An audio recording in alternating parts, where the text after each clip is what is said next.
ndo zvandisingadizvo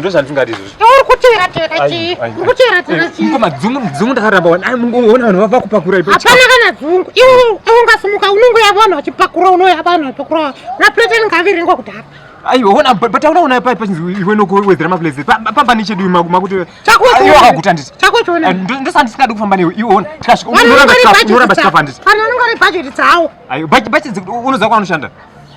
haipa manje wakuti aungowari kundiumisirainyanisingabika vanhu vachipakura wakuoneka ndakati chanetsani yayo kuti vanhu vachipakura iwe wakuoneka takuenda horondirova here iwe wakaguta nditi iwe mudumu wako mune chinhu nenzara nditi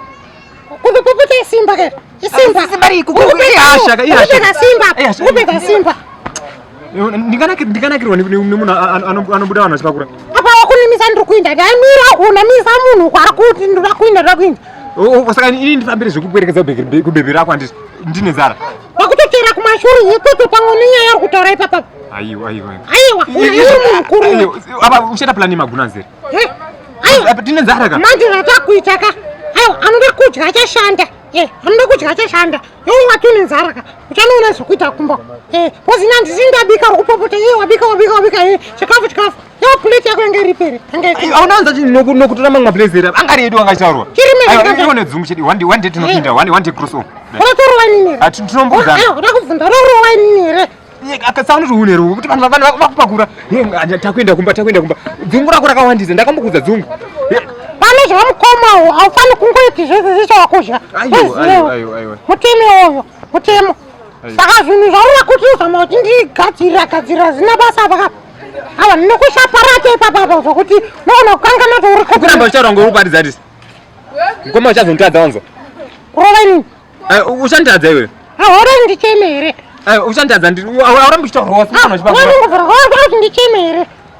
uri kuda kuzama kuwawarira kulaurova inini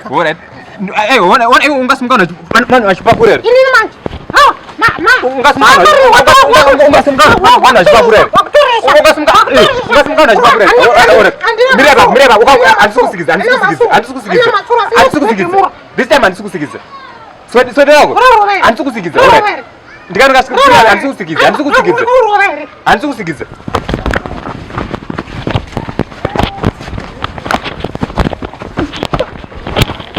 ndokuraya ukunzwa